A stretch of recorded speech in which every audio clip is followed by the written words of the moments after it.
Welcome to USA Global TV and Radio, where our mission is to provide education, entertainment, hope, and inspiration. USA Global TV and Radio connects you with experts and audiences all around the world every single day to help you succeed in business and to live a richer life. Visit us at usaglobaltv.com to learn about career and life-changing training and mentoring programs like the Listening Mentor. Subscribe to our newsletter to stay informed about our special programs and offers. Discover how you can become a guest on one of our shows or a host or producer of a USA Global TV and Radio show of your very own. That's USA Global TV and Radio, where the doctor is always in.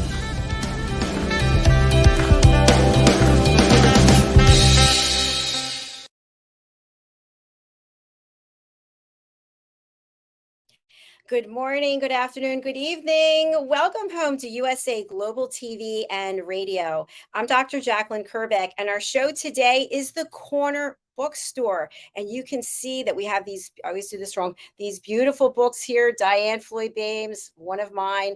Maybe one day you'll have your book up on our bookcase. We need to get more because DIANN will not stop writing. She's killing me here. No, I absolutely love it. So our show is very special. We're welcoming back a guest who was on a couple of our other shows, and he has so much to share. So before we spill the beans on him, let's bring out the star of our show, DIANN FLOYD BOEHM, International Award-winning author of children's books and young adults. Hello. Hello, Dr. JACALYN. It's great to see you. You always give me such a lovely introduction. I'm like, who is she talking about? So kind. And I'm in Virginia today. So hello from Virginia, everybody.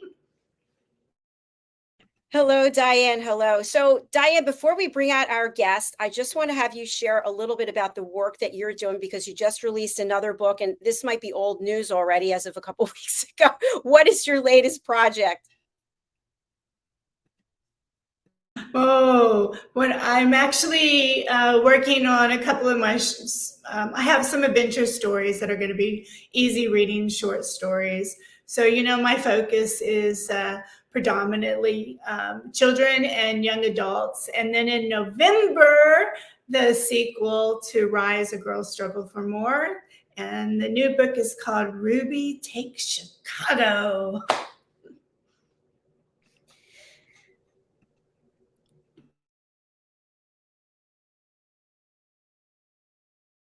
I'm really happy for you, DIANN. Congratulations. That is really exciting. So without further ado, I want to bring out our guest. And by the way, this man is the king of fashion, because each time that we have had him on the program, he is wearing something else that is, he has this creativity and he's got this ability to put himself out there. He's had a very long and has an incredible career that has spanned over decades, that not only includes writing and being an actor and being a trained juggler and clown, but someone who is leading the world in terms of improv and getting people to understand that as tight as we are, we're so tight, everything has to be disciplined and structured. And he's letting us know through his new book and through the courses that he teaches and his YouTube videos and all the other content that he's put out there, that it's okay to go with the flow. Without further ado, let us welcome to our program Keith Saltojanes.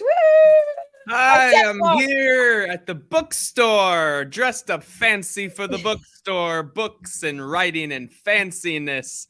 Hello, what an introduction. Wow. Thank you. Looking sharp for the bookstore.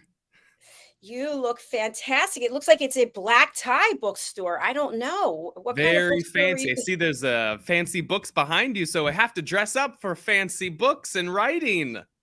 It's so true. I'm so inspired by you and the work that you've done. Okay, I'm still going on about Curb Your Enthusiasm and getting to rub elbows with Larry and Jerry. Like, I know them, but I don't. And just the way that you've taken your passion and what seems to come innately to you, and you've been able to spread it across the world to help people get out of their own way. Tell us more about that. Yeah, it's something that I've always liked is being creative and having fun and being imaginative and using improv. And I've done that ever since I was a kid. And then I stopped doing it and then I started doing it again. And it helped me so much in my life. And I see so many people who, like you said, very tight, very closed off, and they just live their life that way. And are they happy? Are they having fun? I don't think so. So to be able to help people break out of that shell and enjoy life, because everything is so serious, but you don't have to make your life serious. You can have more fun in life. So I'm trying to lead by example. You are absolutely doing that. And, I love the fact that when you came out here, you did not get upset about the fact that I said your last name incorrectly. A lot of people get uptight about that. I get uptight when someone calls me Jackie. It really drives me crazy. Maybe I need to get over that and just let it go.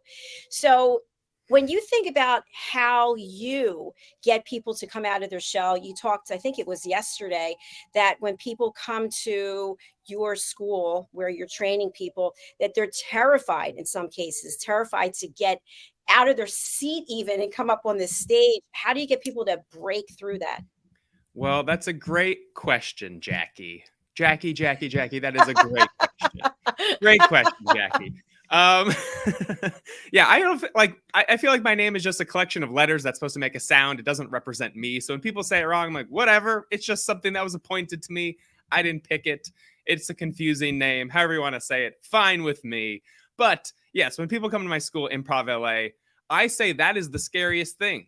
They consciously decided, sometimes people admit they decided late at night after drinking, but they consciously decided to sign up for an improv class and then drive to that improv class and get out of their car and go into the improv class and sit in a room with a bunch of strangers having no idea what's going to happen. That is the hardest step because you have already stepped outside of your comfort zone. And I feel like once you're there, then you're like, okay, let's see what happens. And you start talking to people, and we create a very safe space where the teachers, like myself and my other teachers, we're looking like fools. We're having fun. And the students see that and they said, okay, this is just a fun place. And they get on stage and they're like, it's hard. And they start to open up and they go, this is fun. And then through that fun, they get to learn these skills and leave after a few hours going, oh, I don't know why I was so afraid. This was so easy and so fun. Yeah, thanks for sharing that. I'm going to go over to Diane in just a minute, but I think what I'm hearing from what you're doing is giving people confidence, empowering people that we don't have to live by a set of rules 24/7. I'm not saying you're advocating for people to go out and get crazy all the time, but it's okay to kind of shake it off and say, let's see where it goes. Yeah, it is. It is very much. I believe in questioning everything you've been taught and learned, because you are taught these things and you learn these things from people who are taught and learn these things by other people, and it's not your own choice. So at least question it. Is this where I want to live? Is this what I want to believe? Is this what I want to wear? And if it isn't, then do what you want to do. And I guarantee you there's other people out there who feel that same way, and you will find that community of other weirdos, as it's called, of just like people who want to dress up in a top hat for a podcast. There's probably a whole podcast all about top hats. We actually have had one, believe it or not. Diane, let's go over to you. So let me see. This is so wonderful. I am such a believer in improv, and even as a parent, had both of my daughters do improv. And what I love about it and what you're saying is you're helping people go back to almost their childhood, where they just said what they wanted and they let their imagination flow. Do you think I'm right about that? I'm curious what you think. I know you're right. And probably Jackie, I'm just going to keep saying it, thinks so too. But it's when we were a kid, we would say whatever we wanted. We would play, we would jump on the couch, we would dress in costumes and go into public, and we would do all of these things until people told us, hey, don't do that. We were trained to live in society a certain way. But now as an adult, if you can reconnect to that playfulness that you had as a child with all of the knowledge and experience you've had into your adult life, you have so much to say and so much to offer because of all that you've lived. And if you can break that self-judgment and be present in the moment and listen and respond, you can activate all of that and always have wise things to say and have fun while you're doing it too. So you're right on the nose if it's acting like a child, but as an adult and all of your adult knowledge. Exactly. Thank you, Keith. I'm wondering, because you've made this transition and transformation, I'm sure you do it again and again, from a student to a performer. How does that take place? Well, that is that's the hardest part, making that step, but that is where you learn the most. When you are studying in a class, it is a safe space. And if you fail, nothing happens. And when you're doing a show and you're performing, nothing also happens except you have more people watching. But once you get on stage and you try this out, that's why I say the best practice. You could take as many classes as you want and as you can, but you have to put it to practice. And if you do a show and you fail, and it's the worst show you've ever done, instead of going, I'm never doing that again, you have to get back on and do it again and again. And then you realize, like, okay, even if it's bad, there'll be another opportunity to do this. And it's really fun to be really up there, to hear in the moment audience's reactions, see what's working, playing off of the audience. And that's where it's just, you get that high and you come home afterwards and you can't sleep and you're like, oh, what do I do? This was so fun. But that is really where you get the practice and is actually putting it to use on stage. Yeah, that makes a lot of sense. And Keith and Diane, as you know, this is the Corner Bookstore. So I want to kind of segue, when you're performing or you're doing improv in front of other people, there is that pressure that people are watching and maybe evaluating. But when you're writing, that could be in a sacred space, except if you're writing for some of the entities that you've been writing for, Keith, there's that got to be their pressure to take it up however many notches from you sitting at home typing away something that's a personal memoir. What is the difference? It is. There's definitely a lot of crossover. Good question, Jackie. If you don't like this, I'll stop. It's okay. But it is. Yeah. When I'm performing on stage, it's also, how is the audience feeling? What would a show I want to see? What would happen in a show that I'm watching? So with the book, it's the same thing. What would I want to read? And picturing someone reading this book. Now, there were a lot of times where I was just very open and honest writing this book. And then when it was released, going, what did I say that now everyone is going to read? And it made me sort of second guess it a little bit. Or even some stories I said, I was like, are people in the stories going to read the book? Who knows? But just being very, very honest. But again, always thinking of the viewer or the audience member or the reader while doing something. Because if it's just in a vacuum for myself, it won't connect to people. Yeah, thank you. And one more question that I'll go over to Diane. The question is, how much improv or improvisation is there when you're writing for National Lampoon or CBS Diversity Showcase, and they give you a set of, you follow this? Can you say, hey, I'll follow this, but not to the letter? Yep. Okay. But it is, right. Yes. It's through the writing process is a creative process where you are creating in the moment. So everything shouldn't be planned when you're writing. So when I'm writing, I'm improvising. And then that's where I get free and I'm in the right brain where I just go, okay, I'm just gonna write. I'm just gonna keep on writing, do that vomit draft where I just write something, improvise it, but then I get to go back in and fix it and tighten it and cut things and edit it and punch it up, which you can't do in improv. So it's really applying both of those things, which makes it really, really strong. I don't really know how people write who haven't done improv. For me, I write very fast, I think because of improv. So maybe that's why some people, like, it took me a year to write a paragraph. And like, maybe that's why, because they have that judgment and they're overthinking and they have blocks in their head. But if you just freeform and you just can just spill everything out and then fix it later, you'll write much faster. I like it. Fabulous. Diane, what do you think? Well, two things. First of all, when you were speaking, before you even mentioned your vomit, I was like, okay, he's going to say vomit draft. So I was really proud of myself that you said that, because I watched your video on YouTube and I absolutely love it. I wish I had it when I was in the classroom teaching kiddos. Anyway, but you also said something very important before that, which was connecting to the audience and that you're writing for, and how important that is as a writer to know what the focus and purpose is. And even though you're just going, you're very much like me. I just write and then I worry about it later. So I guess I'm vomiting and I didn't even know it. But I can tell that anyone who takes your classes or enjoys reading your book is really going to have a lot of success.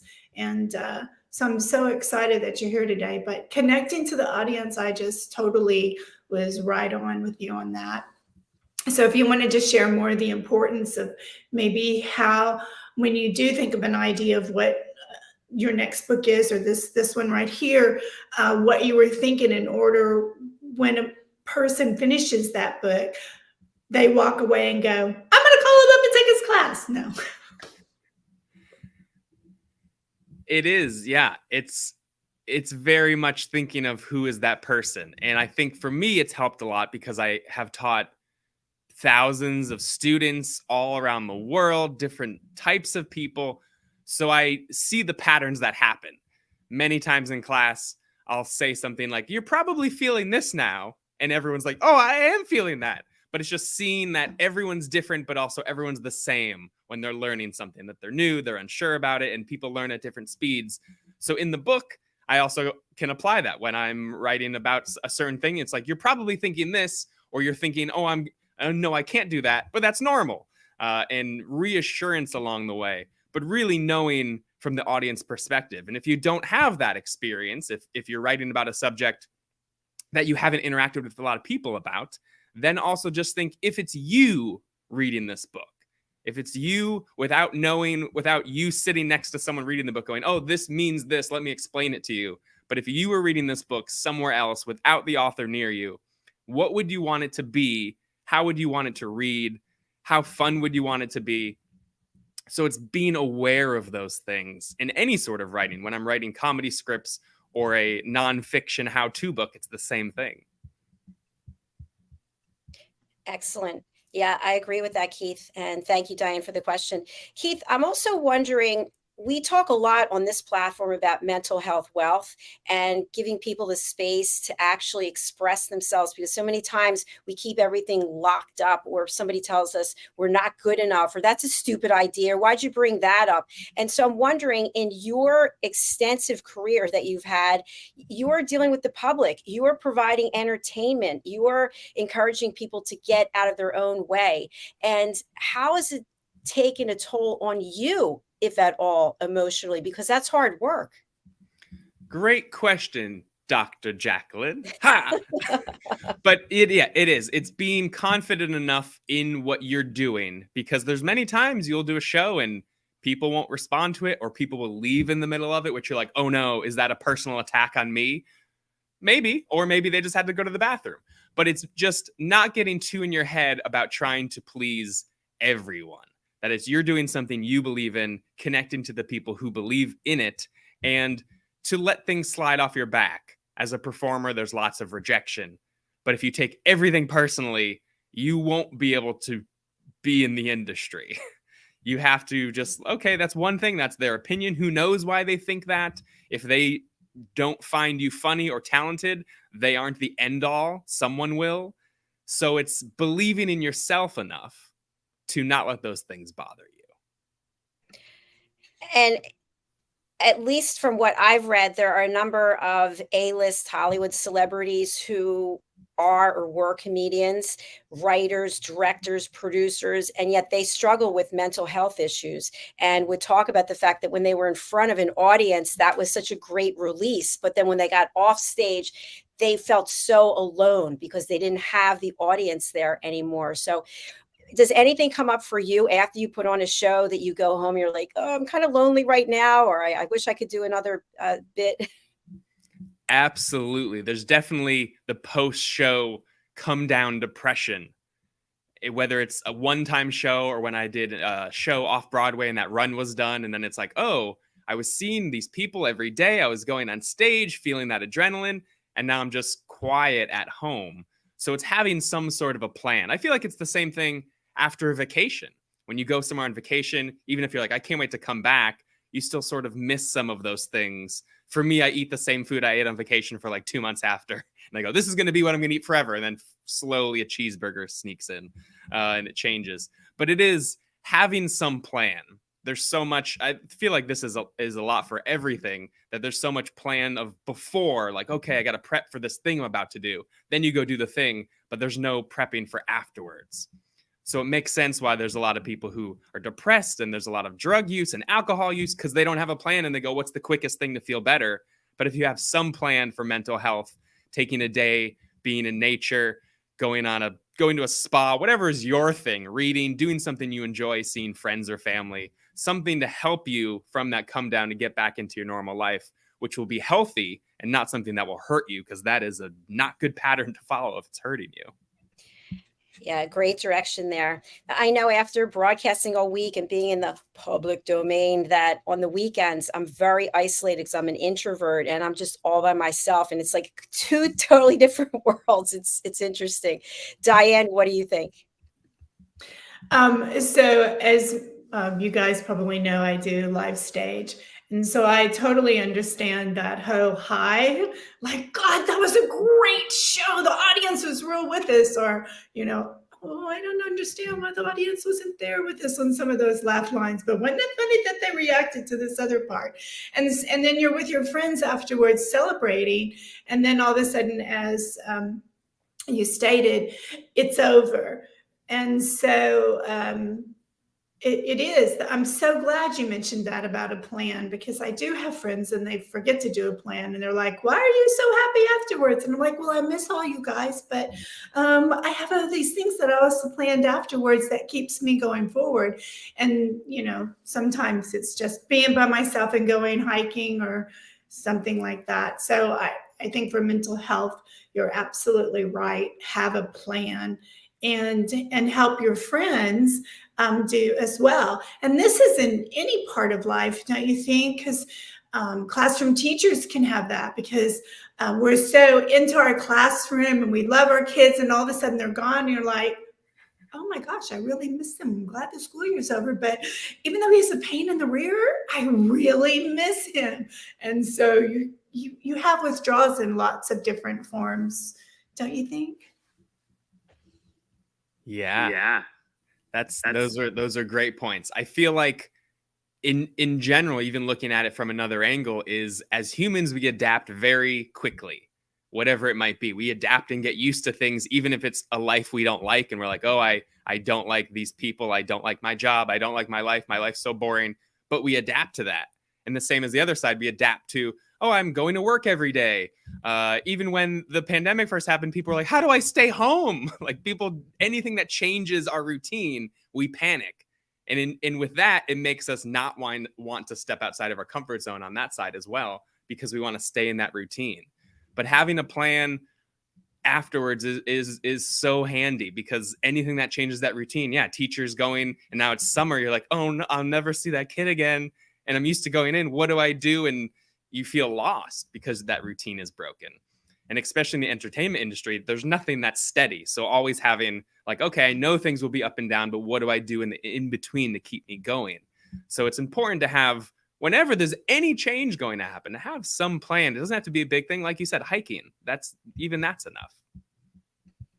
It brings us comfort, I think, knowing that we've got something else out there. And we've got some other things out here that we want to show too. We want to show your book. So let's get to it right away. Let me share my screen and let's take a look at the improv mindset, how to make improvisation your superpower for success. Yeah, look at that thing. Wow. So you just published this year, and it's obviously doing really well. How do you feel about the feedback you're receiving? It's really great, because like you were saying before, you're writing something and people are going to see it and you might go, are these words? Are these sentences? Did I just write some gobbledygook that no one's going to understand? To see people read it, understand it, and then also connect to it and have positive feedback. It's amazing when people will send me messages going, hey, I just read this part of your book and it's really helped me. Like even I'm like choking up about it. Like it's insane, because I'm writing this by myself in a room and someone sees it and now it's like they're applying it to their life. Someone who lives in another place who I never met. So I love hearing that feedback, that it's helping, because that is the point. It's to be your superpower for success in whatever you want. Success doesn't necessarily just mean finances, but success in whatever you want to be successful at. Even if it's just, I want to be the funny person at the office. Great, there you go. So I love hearing that it's actually helping people. That's beyond words. It's beyond words. Congratulations. Thank you. And Keith, we're all authors here, and we write for different reasons. We publish for different reasons. What was your reason for writing and publishing, in terms of, is it solely to help someone? Is it to get on the New York Times bestseller list? Is it become a multi-zillionaire? What is it for you? I mean, I'm already a secret zillionaire, so that's crossed off the list. Can you tell? I'm so dressed fancy. This is a zillionaire outfit right here. But it really is, yeah, to help people. I love writing and can't stop writing, whether it's this book or scripts or whatever I'm working on. So with all of the knowledge, and I am teaching these improv classes, saying the same thing every week of just saying these things the way I teach it in the examples. And it's like, I might as well put this in a book so other people can read it and help with it. And I want to announce something now, which I haven't announced yet. So I have the improv mindset right here, but just recently I published another book, The Secrets of Improv Revealed. This is my second book. This is just revealed as well. Like I said, I can't stop writing. So now we have wow. But yes, it's really to help people, for people to read it. It's also, I made sure with the book that it's not just information, but it's also entertaining. It's a fun conversation with these exercises, and it feels like you are in a classroom learning, not just here's a bunch of facts. Super congratulations. That's outstanding. Thank you. What would you say is the additional education information from the second book as compared to the first book? It breaks it down even in a more simplified version, because the first book, maybe you're like, I don't have time to read all of that. So this one is simplified, of like, here are the main components of improv. If you don't have time to read the other one, you can read this one and get a little taste of things to do. And then if you're like, oh, I like this, I want to learn more, then maybe you read the bigger one. Then maybe you take a class. But if you don't have time, because a lot of people don't have time, they say, which I get it. I don't know why I'm doing quotes. Some people don't have time. Oh, because time isn't real, maybe? I don't know. But that if you don't have enough time and you want to get a quick version of it and really just get the facts, then they are revealed in the new book. There's a shine, so there it is. I love the cover. Thank you. All right. I have been blabbing on. Diane, we want to hear what you have to say.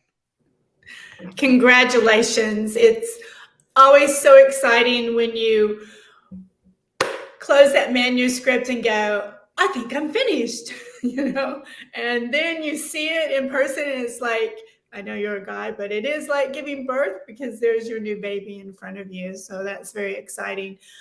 You had stated something about how sometimes we're afraid to do something. And it reminded me, and again, I'd like to get your thoughts on this. I love clothes and I love costumes, and I have them for all different ages. And one of the things I would even do in the classroom is have kids, okay, go pick out a costume. And we're going to do creative writing. And if that costume doesn't do anything for you, then go get a different one, because something's going to come to you, which again, in your video, when you said, so you had one idea, I hope I'm quoting you correctly, that means you're going to have more ideas. And so I would think this helps you with improv, the more the people put on their different costumes. And so I really love how you have costumes. Thoughts? I mean, I'm someone who doesn't like costumes. I dress very boring, nothing fun at all. Just kidding, because this is the costume. That's why I said it. But yeah, it's very much putting on a literal costume or figurative costume. Whatever you feel comfortable wearing is your costume in your everyday life. And that costume creates you and allows you to be more of you. So I love that idea when people are writing to put on a costume. Some people will do that at home, like, oh, I have a meeting online. I'm still going to dress up as if I'm going to the office. So clothes really do help us become the character that we want to be. The character of, oh, I'm an introvert sitting at home reading a book, or I have to be an extrovert at this business meeting, so I'll dress up for that. And people do this every day and not even realize it. People are wearing costumes, even if the costume is a thing that everybody wears. It's funny to me to watch fashion and how it'll change, and then everybody dresses the same. Like, who started this, and why is everybody wearing it? And I think that's going back to the thing of questioning why you do things instead of just following a trend. Like, why are you doing that? Is that who you are? Or you're just trying to fit in and be like everybody else and never stand out, which is what most people do. And I don't think at the end of our life, when we're about to die, we're going to say, I'm so glad I fit in and I was like everybody else. We'd probably say, I'm so glad that I did what I wanted to and followed my passions and dreams. But now I'm off the subject. Yes, costumes, love them. I'm right there with you. And Keith, I would love to have you present your book, open the book to a certain section, and then read from what's in the book. How do you like that? Let's give it a try. Okay. Here is the book, presenting, opening the book to a section, open, reading. Oh, comedy bits are exactly that. I'm reading about comedy books. Comedy bits are exactly that. Small pieces of jokes and humor about anything at all. This could be, I don't know what this is about to say.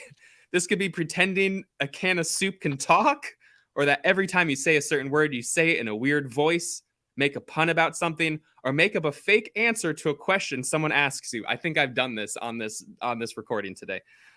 Bits are anything that you have fun with or make a joke about. These aren't full improv scenes where there's a story or even an emotion or character, but they're funny, bite-sized pieces of comedy that you can do anywhere.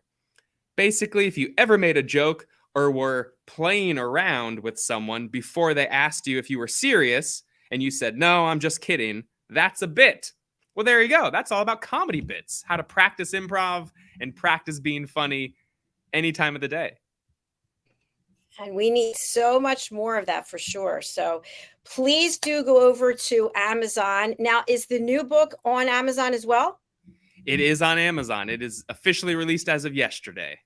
Wow, we should be able to find it then. Okay, we'll look for it in the interim. But we also want to take a look at the courses that you provide. I still can't get enough of these. It's Diann. Wait till you see what he's done. It's absolutely amazing. Drum roll, please. Hey, look at that guy. Woo, updated since yesterday even. Look at you. Ooh, I like this. So this is it says right there, the first and only streaming improv class on Earth. So this is, if you can't read the book, if you can't take an in-person class in Los Angeles, there's on-demand streaming improv classes where there's a teacher, who happens to be me, teaching the improv lessons just as they are taught in class, teaching directly to you, going through the exercises, giving you homework. The video is saying everything I'm saying right now. 24/7 access, and you can learn these skills at home exercises. It's saying same stuff. And there's me in a costume there as well for examples, because there isn't a group class. You can see examples. Here's what not to do. Here's what you want to do. It comes with a workbook. Here's how to practice these skills at home and then go apply them to your real life, practice them in real life. So this is the on-demand streaming class. It's something that I wanted to put together for many years. It was a giant undertaking, but I'm so happy it's there again, so people can learn this. There's no excuse not to learn it. And it's to help people learn these exercises without having to go into an improv class. So there's many times people are like, hey, I live in this place in Ohio. I'm in Los Angeles for a week. I want to do an improv class because this is my only chance to do it. But now you can do it at any time. That's fantastic, especially since we have a global audience, so people can just go there and do this. But what if somebody says, I want to have Keith as my instructor, I want to go in person? Are there certain courses that you teach that people can say, okay, I want him? Yes. So there's the live classes at the top right there. If you click that, that will bring you to the live classes site. So if you're in Los Angeles, there's live classes happening many times a week. New classes every month, lots of great teachers. I'm teaching some of those. We also travel for classes. We have private group classes. So again, there's really no excuse. Whatever you want to be able to learn in any different form. If you're someone who's visual, if you're someone who's auditory, I guess you can watch the on demand and just close your eyes if you're auditory, or in-person classes as well. So whatever you need, however you like to learn, whatever your easiest way of gaining information, it's available. How about this free quiz? Free quiz. That's pretty fun. Try it out. Should we try it out now? You could try it out now if you want. See what happens. Okay. I think you're on a different page. I'm not seeing it. Oh, okay. Maybe it didn't share. I've got to come back over here. That's the way StreamYard works. You have to go and show each page individually. Okay. Here we are. Make a quiz for your website. This is a great idea. Who doesn't want a quiz for their website? Great. It looks like a great quiz. So the quiz is make a quiz. All right. I guess the quiz isn't working. Oh, guess what? You're getting sales. Look at this. Whoa. Voiceover 101. That's amazing. Nice. All right, let's go back to the courses. And also, we didn't look at this last time, merchandise. So we got merchandise.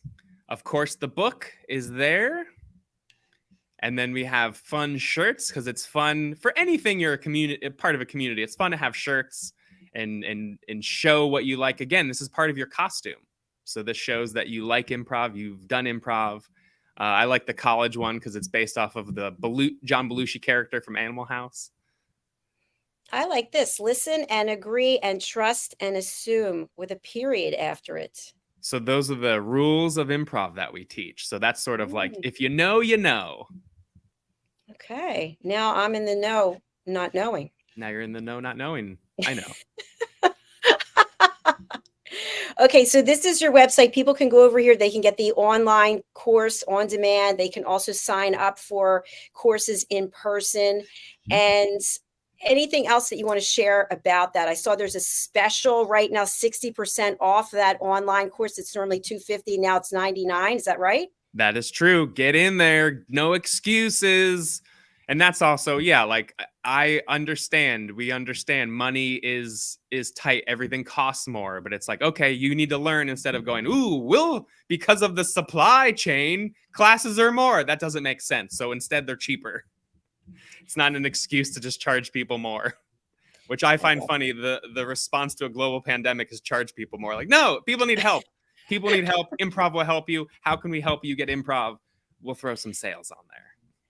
Fantastic. You're bringing it so that people across the world can have an opportunity to change their life by doing this. Exactly. So something else that I want to have you touch on is we talked about mental health. We also talked about getting out of your own way. And there's some things that we can do in our own home, wherever we are.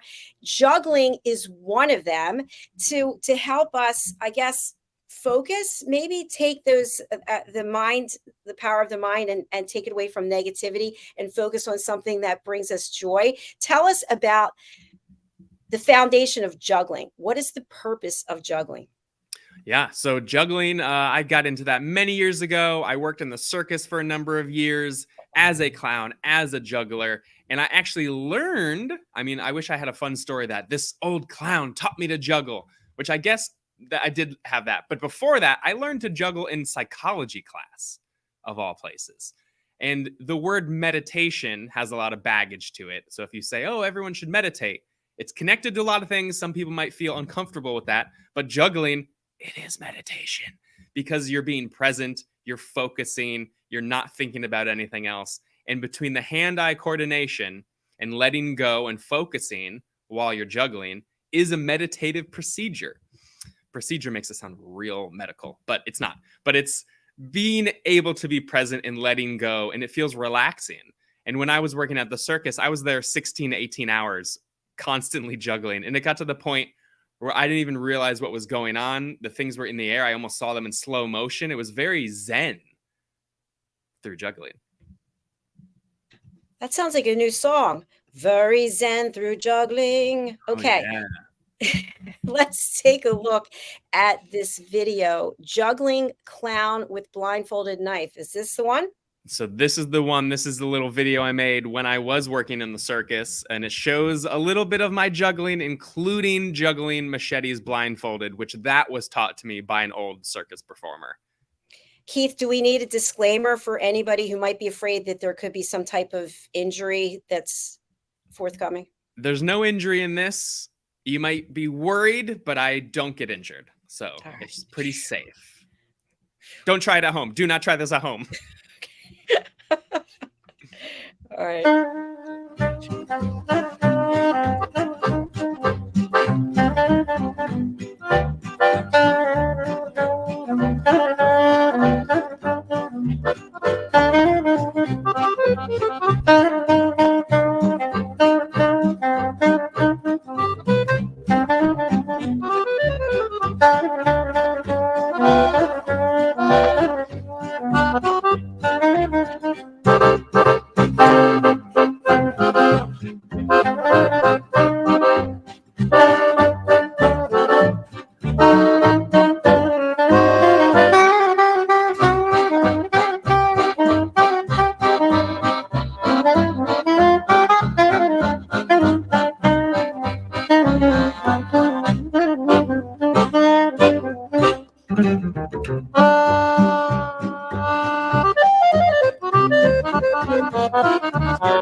Wow. Whoa. Oh my gosh. I am sweating over here. I am too. I don't know why I ever did that. Wait, was the blindfold see-through? It was not see-through. Okay. It was not. So it's just sort of feeling where everything is, which is why it's scarier. Which is why I also don't do any tricks when I'm juggling machetes. Like the other stuff, there was tricks happening, but the machetes, like the trick is I'm juggling machetes. Now, before we go to Diane, is it possible to start out with 2 items? Can we just do 2 maybe? You can. A lot of times what people do is they go in a circle. They juggle things around in a circle, but that's not how juggling goes. It goes in a cross. So if you're throwing things like an X or a figure 8 or an infinity symbol, that's correct. But if you're just going in a circle, you're not really juggling. So as long as you're doing an infinity symbol with 2, that is a step to get you to 3 things. Ah, you gave away the secret because I was doing the circle thing. Mm-hmm. I don't know. Diane, are you a juggler? No, but what you reminded me of was a really lovely memory. I had a brother, and actually I have 5 brothers, but this one particular brother, he was also played sports and baseball, and he would juggle because he said it would help him focus, so he would not know how. He couldn't hear the crowd, and he didn't want to hear them saying, "You sloppy pitcher, you were supposed to throw a strike," And so that was sort of a happy memory. So do you think that's correct, that juggling really does help you focus in different parts of life to just get rid of that background noise? It is, yes. Similar to meditation. Yeah, you have to be focusing on where your hand's going and watching the object that you're throwing. And if you're focusing on other things, then you're going to drop the juggling equipment. So it is cutting out some of those senses and focusing on being very, very present while you're juggling those objects. So your brother was definitely right. Thanks for the question and thanks for the answer. And by the way, isn't that how life is? We have so many things that we're trying to juggle and we just start dropping them because we're not focused on anything. So I like that idea. I'm sure that you could juggle more than 3 things, but what do you think is the number where all of a sudden your skill set starts to drop off? Because I'm really parlaying this to life, that how many things can we juggle at once? It is very much that. I can juggle 4 balls. Can't do 4 clubs, but I can do 4 juggling balls. I think the record is like 18 things. Maybe it's more, maybe it's less. But the funny thing with juggling is, and this also could be like life, the person who has the world record for juggling 18 things, someone goes, can you do 19? No matter what, someone always wants more of you. So it's the same thing. And I say in improv class, an improv scene is like juggling. You have to keep multiple things going on at once. And if you can learn that skill through listening, being present, remembering what was happening, but not panicking and going back to the stuff you're doing, then you are able to juggle those things. But if you're juggling 18 things, you're probably not doing the 18 things great. And there's always going to be someone saying you're not doing enough. So it's juggling what you think you can handle while still being able to keep those things in the air. Yeah, I love that. And I also like what you just said about someone's always going to say, why not one more? So you are the Guinness World Record holder for the longest improv, 150 hours. How did you come up with that number? Like, what if somebody goes, well, I'm going to do 151? How are you going to feel? Well, I will feel tired because it was me and my friend Rob O'Connor. We came up with the 7-day Guinness World Record show, and we recently said we should do 151 just to break our own record. But it's basically 7 days straight. We started, it's basically 7 days. And that's why we did that number. I think it was 149 hours. And we said, we might as well just do 1 hour to make it 150. And if someone wants to do 151 hours of nonstop improv, that means there's no, hey, we're going to take a break. We'll come back. Hey, here's a new group. Here they are. They're going to get a suggestion. As long as it is not that, which is breaking the time. Ours was continuous. There was never there was always improv happening on stage. There was never a break in that. If you want to do 151 hours of that, go ahead and try. It was exhausting. I would love to see it happen somewhere else, because it was also incredible to be able to perform. Many people who did that show, the people involved said it was the best improv they've ever done, because they had so much time to figure it out and not overthink, because they got to be present for so long. So maybe we'll do 151 hours, even though I've always said I'm never going to do it again. It would be kind of fun to break our own record. Now, what did you do about basic human needs? Bathroom break, sleep? Were you just doing improv while you're in the bathroom? Yeah. So we had, we did 3 things. We slept on stage in character. So we'd be like, hey, all right, well, I'm going to sleep. Dad, I'm tired. And then we'd fall asleep and the scene would continue. And then we wake up and jump right back in the scene. We would call and order food in character. We'd hey, man, give us a pizza. And they didn't know why we were talking in a weird voice, but we kept the character going. And we had a bucket on stage for the bathroom. Just kidding. That's not true. People brought us food. We didn't call and order it. That would be weird. What about the bathroom in the bucket? Oh, so the bucket's not real. Yeah. So if you had to go to the bathroom, you'd be like, all right, well, I got to go to work. And then you'd run down to the bathroom and come back and be like, I'm home from work. But on stage, it was always improv happening. The previous show I did years before, which is how this idea came out. I did a 50-hour, which sounds like nothing, a 50-hour show for the Guinness World Record. But that show had different groups come on and we go, all right, we're going to take a break. We'll come back in 10 minutes with the new group. Go ahead and everyone can go outside. We're going to clean the stage. A new group comes on. But to me, that's not continuous. That means you're stopping. So, and I've seen some other shows and yeah, it's if it's not continuous, then it's not a continuous improv show. Well, ours was, if people were going to leave, other people joined them on stage and those people left and there was continuous improv happening. Pretty insane. I'll never do it again unless I do it again. That's really intense. And I'm just wondering, when you are doing improv, are there any characters or characteristics of characters that you then take on and they become part of Keith? That's a good question. I feel like there are times when I maybe feel like I'm doing improv, going back to the bits that I read about in the book, that I do feel like there are some bits that come up like, oh, this feels like I'm doing an improv scene.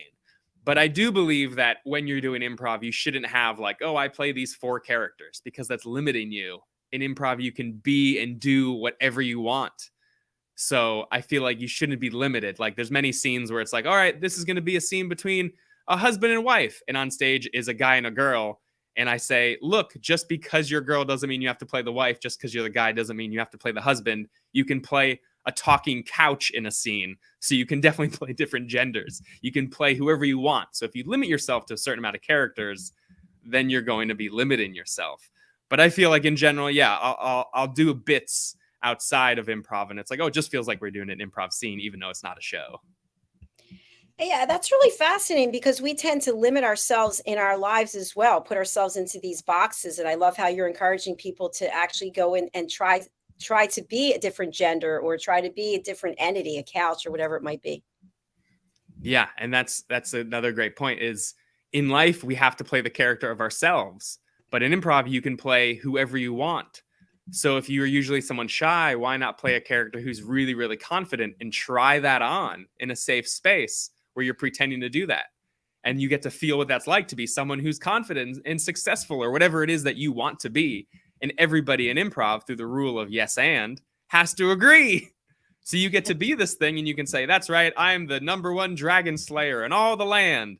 And you probably aren't that in real life, but you get to pretend you are. And that's really one of the joys of improv is you can be anything you want. Everyone has to agree to it. And you get to put on that character for a little bit of time, which is the thing that hooks you. Well, I'm definitely hooked. That's for sure. I know we've gone over our time. I just want to make sure we get to show one more clip. Do you have time, Keith? I got time. If you've got time, you've got time. I've got time. Diane, head shake. You have time? Time's on our side. Okay. It's my new book is out now. Let's take a look at this. The following advertisement is a paid advertisement for advertising. Hey, you. Yeah, you. Do you want to learn improv skills that you can use in everyday situations such as public speaking, socializing with friends, walking down the street and someone talks to you, business meetings, dating, going to the grocery store, sitting home alone under a blanket? Just kidding. It's not for that. It's for when you're talking to other people in the world. Improv skills. Improv skills. Improv skills. Is the book funny?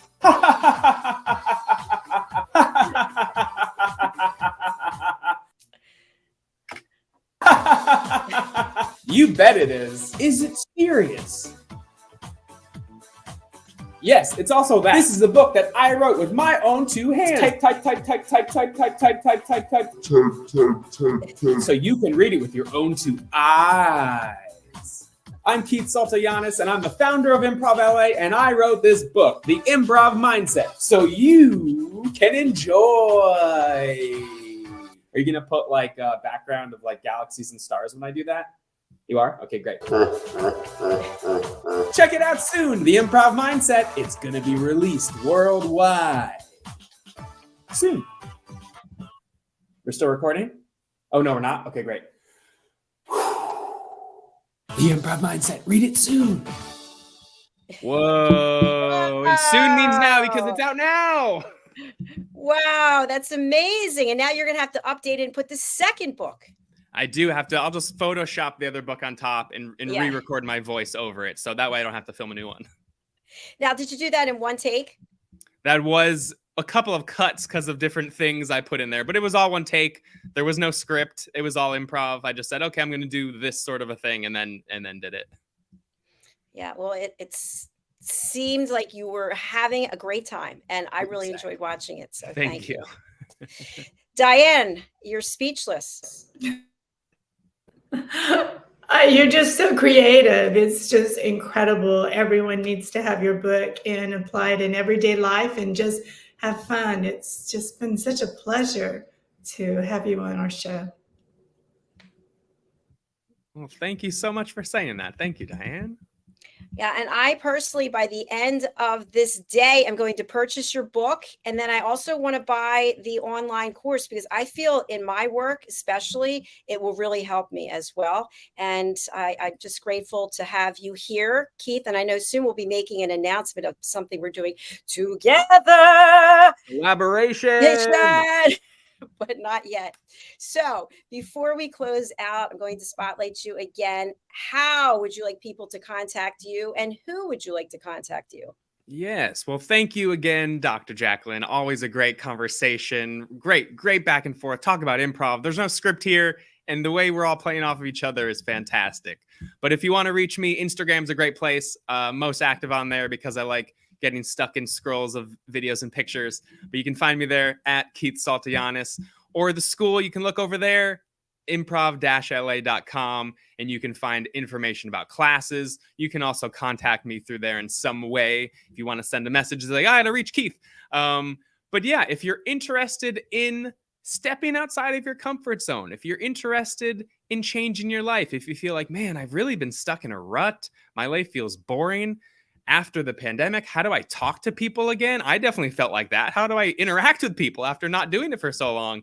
If you feel like you want to change your life and make it happen quickly and fast, and most people want things quick, and I like to teach in a way that's you can learn these skills as fast as possible and start applying them and practicing them as quickly as you can. So if you have any interest or any of this resonated with you, go ahead and send a message and we'll try to help you out. Help is on the way. Exactly. Thank you so much, Keith. I really am grateful to you. And again, I will be buying your book and buying the course as well. So yeah, I wish you a beautiful rest of your day out in LA, and we'll look forward to seeing you again soon. Thank you both. Talk to you soon. Thank you. Bye. Diane, that was such a fun show, wasn't it? It was a great show. It's too bad about my mic, or maybe not, because I was like, oh my gosh, I have another question. So I know no one knows what we're talking about, but anyway, everyone is listening, mic problems. But absolutely wonderful. He's amazing. What I love about his book is how you can apply it to everyday life. I'm such a believer in this type of skill set. So how exciting that someone who is so talented is willing to share his secrets so that we all can have success in life. So what a great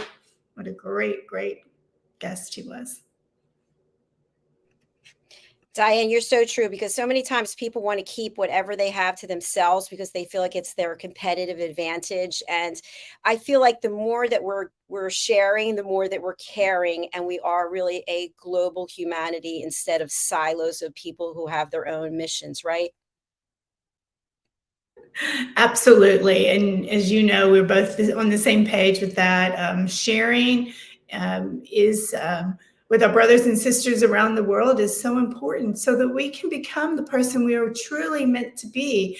And one of the things I loved about what Keith said is that we don't have to all be little penguins and look exactly the same. Discover who you are meant to be. And most likely you're not supposed to be a little penguin and dress the same. I think that's why I always had costumes with even my children and my grandson is I want you to explore and discover and keep that imagination alive inside you and never let anyone take that away from you.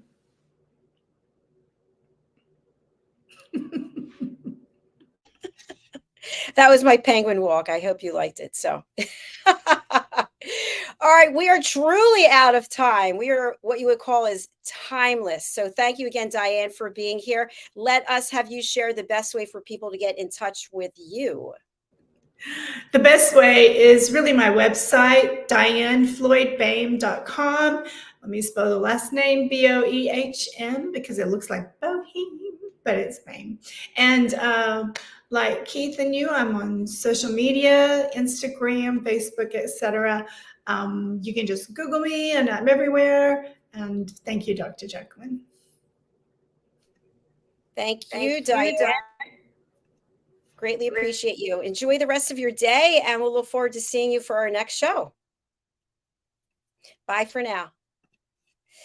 All right. Thank you, everyone. Please do go over and go to Diane's website, go to Keith's book and purchase it. Go to Keith's courses. We have all the information that you need there in the comments. People come here because they're providing education, entertainment, hope, and inspiration. So this is your opportunity. Get up off your couch.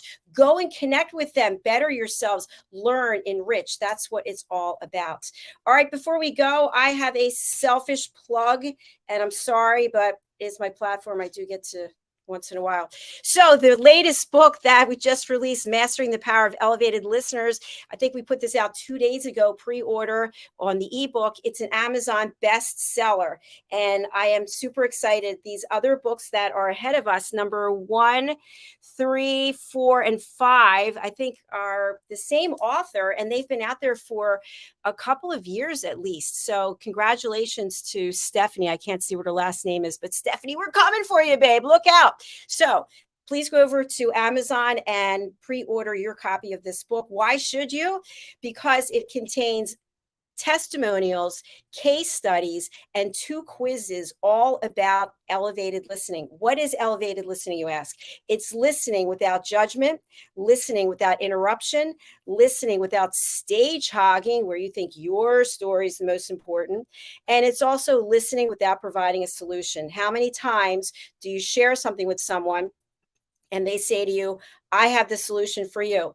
No, you don't. I didn't ask you for a solution. I just asked you to listen, but you decided to talk. So there's some of the things that you'll learn, but to an exponential level.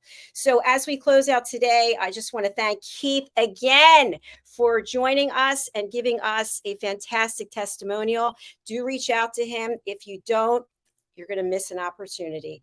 Thanks again, everyone. We are closing out now as we are out of time, and we look forward to seeing you again for our next show, which is The Wise One, starring Red O'Loughlin. Bye for now.